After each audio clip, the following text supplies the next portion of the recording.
Knowing what to do during a toddler tantrum in the actual moment when it's happening is one of the most searched parenting questions on the internet. And almost everything parents instinctively do makes the tantrum last longer and happen more often. If your child is between 1 and 4 years old, you already know what a tantrum feels like from the inside. Let me be specific. Your child wants the red cup.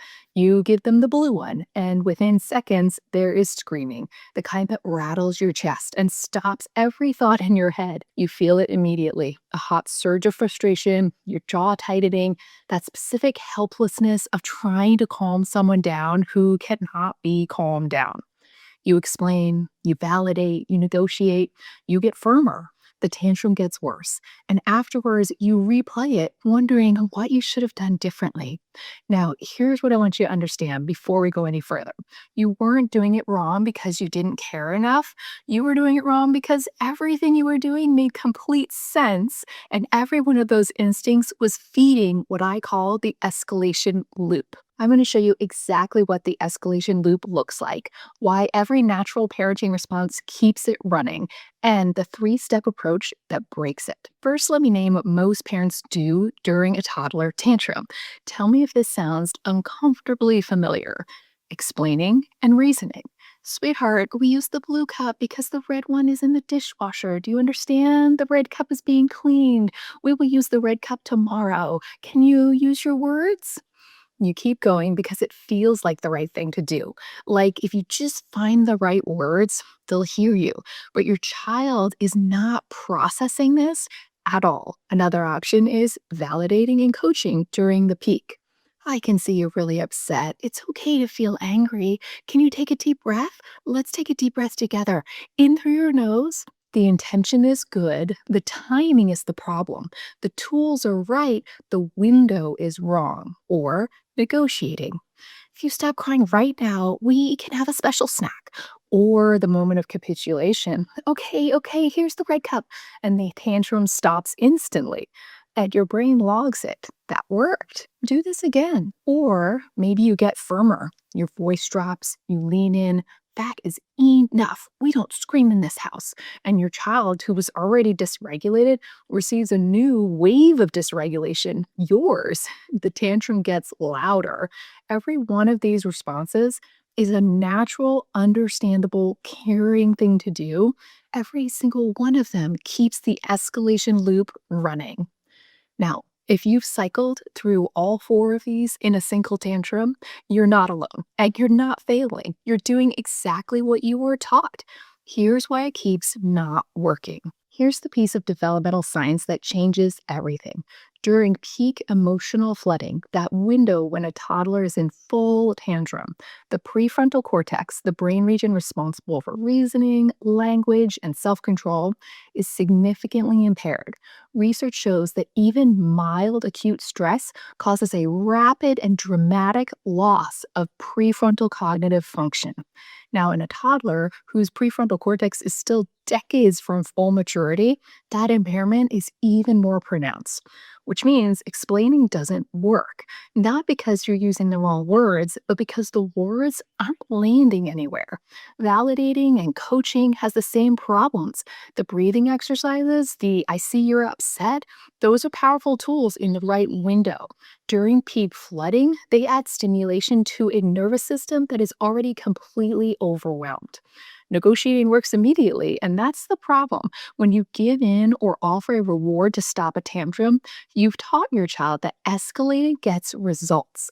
The next tantrum will be at least as intense and likely longer. So, this is also why it's so hard to stop once you've started giving in, and even occasionally, it's enough to keep that pattern just going and going. And getting firmer, matching their energy with your energy, your volume, your visible frustration, this activates the co-regulation mechanism in reverse. So children's nervous systems physically synchronize with their caregivers. So, in high synchrony pairs, child and caregiver, their physiological states move together within less than 1 second.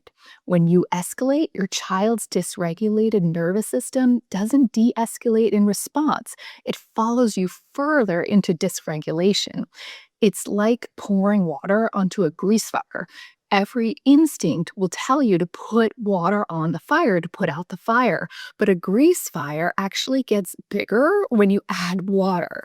So the escalation loop runs on parental engagement, and every attempt to manage a tantrum during the peak is engagement. So, what actually works? It's simpler than you think, and it's going to feel completely wrong the first time you try it. Before I give you the 3 step approach, I want to name something. The reason most parents get stuck in the escalation loop isn't that they don't know the strategies, it's that their own nervous system is activated before they can actually access them. Regulating yourself before and during a tantrum is the piece that I go deepest into in my free workshop. If that's the piece that you want help with specifically, the link is in the description, drlindsayemmerson.com/workshop. And before we get into the fix, go ahead and comment loop below if you've recognized the escalation loop in your own house. I read every single comment, and knowing where you are helps me to know what to cover next. Now, here it is 3 steps. And I want you to notice how simple they sound because your brain is going to push back hard. Step 1, stop engaging the loop. When the tantrum begins, don't explain, don't negotiate, don't coach. Get close, get low if you can, and say 2 things. One brief acknowledgement of what's happening, and one statement that you're staying. Something like, I see you're upset, I'm right here. And then stop talking. That's the full script. The brief acknowledgement isn't coaching, it's a signal that you see them. Everything after those 2 sentences is silence. And the silence is not abandonment, it is the most regulated response available. Step 2, regulate yourself first. This is the step that most parenting advice skips entirely. And it's the reason that the first step fails. Before your presence can help your child settle, your own nervous system has to be settled. Not performed calm, actual physiological calm. So the simplest version, breathe out longer than you breathe in. So, for example, you might do 4 counts in, 6 counts out. Do it while you're sitting with your child. Your body begins to settle. Theirs follows because co regulation between parent and child operates at that physiological level. This is the check yourself piece that I teach in the workshop. I go much deeper there, but it's the core. Now, step 3, wait for the arc to complete. The toddler tantrum has a natural arc to it. Most pass within few minutes. And when you stop adding stimulation, the arc completes faster. The tantrum ends, and then, and only then, you reconnect. Now is the time for a fuller validation. That was really hard. I'm glad you're feeling better now. I love you. Let me show you exactly what this looks like in a real moment because knowing the steps and actually holding them under fire are 2 different things. So, example 1, the cup tantrum. You've got a child who's around age 2. Your child wants the red cup and you give them the blue one. And the screaming begins. The old response would be the escalation loop running. Sweetheart, the red cup is in the dishwasher. I know you want it. If you calm down, I'll give it to you and you can have your special snack. And then your voice drops. That is enough. Now you're both dysregulated. The tantrum runs for 10, 12 minutes and leaves both of you depleted. The new response, you crouch down to their level. Every fiber of your being wants to explain, to fix, to make it stop. Instead, you breathe out slowly. You say, I see you're upset. I'm right here. And then you stop talking and you don't look angry. You don't look panicked. You stay. 90 seconds, maybe 2 minutes, the screaming softens, your child's body starts to release. You're still there. And when it's over, that was really hard. I love you. Let's try to find the red cup after breakfast. 2 minutes instead of 12. Not because you found the right words, because you didn't use any. Now, let me show you the same approach in a scenario most parents dread even more than the home tantrum, a public tantrum. So, example two, we've got the public tantrum, a child who's about age 4. Your 4-year-old doesn't get a toy at the store, right? Those toys that are hanging over aisle, and it's every parent's worst nightmare. So you have a full meltdown in the aisle. People are watching, you're getting glares as they walk by with their carts. You feel that specific brand of public embarrassment, the one that makes you want to fix this faster than you ever wanted to fix anything in your life. The old response would be whisper threatening, bribery, or the exit attempt that turns into a physical carry out with both of you completely dysregulated and a car ride home with a silent standoff. The new response, you don't match the urgency. You get low. You say, I know, it's really disappointing. I'm right here. You don't add anything. You breathe, you let the art complete, which in public feels like an eternity, but it's actually only about 90 seconds or 2 minutes. And when it's over, you leave calmly. Maybe you even are in a good enough mood to finish the shopping and then you leave calmly. No lecture in the parking lot. If they ask for more information, you can say something like, we can talk about it when we get to the car if you want. The difference between these two scenarios isn't just what you said, it's what you didn't say and whether your nervous system was regulated enough to wait. Now, the objection that I hear most often, but doesn't staying silent feel like I'm ignoring them, like I'm dismissing their feelings? Here's the distinction that matters. Ignoring is walking away. What I'm describing is staying physically present, emotionally regulated, quietly available. Your presence is the response. Your regulated nervous system is the co regulatory anchor that your child's system needs to find its way back. And to be clear about what say almost nothing actually means, one brief acknowledgement and one statement that you're staying is appropriate. I see you're upset. I'm right here. That's not dismissing the feeling, that's naming it briefly and then holding the space. What you're not doing is the extended version, the breathing coaching, the repeated validations, the 5-minute explanation. That's what adds stimulation. The brief acknowledgement signals that you see them. The silence that follows signals that you're regulated. The fuller validation, the that was really hard, let's talk about what happened conversation, that belongs in the repair after the arc has completed and they're fully settled down, not during the peak. So that's the most important takeaway from today. If you tried staying calm during tantrums and it seemed like things got worse, there's a specific reason for that. And it's not that the approach doesn't work.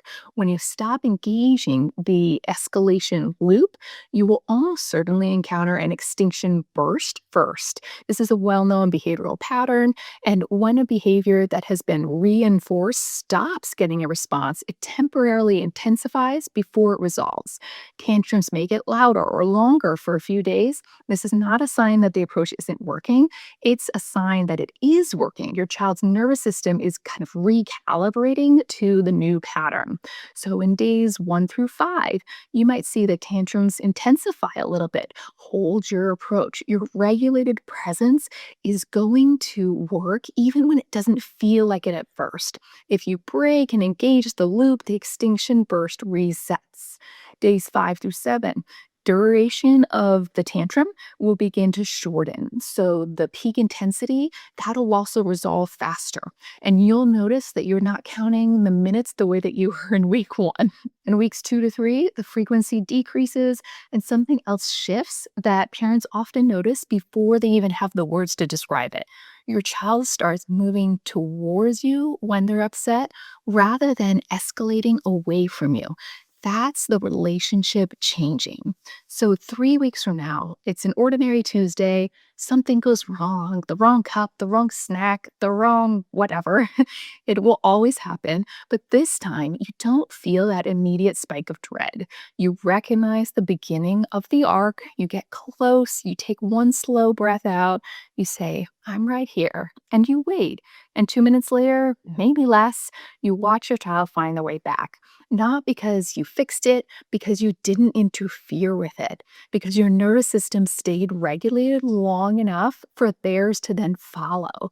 And they look up at you when it's over and you're still calm. You're still there, not because you really felt calm in that moment, but because you chose to stay. And that look, that's not compliance, that's trust. That's a child learning that their biggest feelings don't push you away.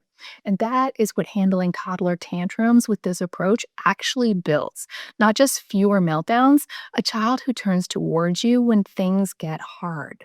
Remember that tantrum I described at the beginning? The red cup, the screaming, the replaying it afterwards, wondering what you should have done differently? You now know what to do. Stay, regulate yourself, say two things, and then stop. Wait for the arc to complete. The escalation loop runs on engagement, and you just learned how to stop feeding it.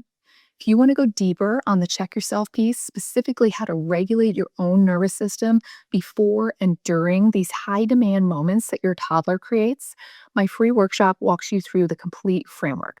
Register at drlindsayemmerson.com/workshop. And the link is in the description below. Now, you can also comment the word calm below and let me know if you're working towards bringing more calm into your parenting.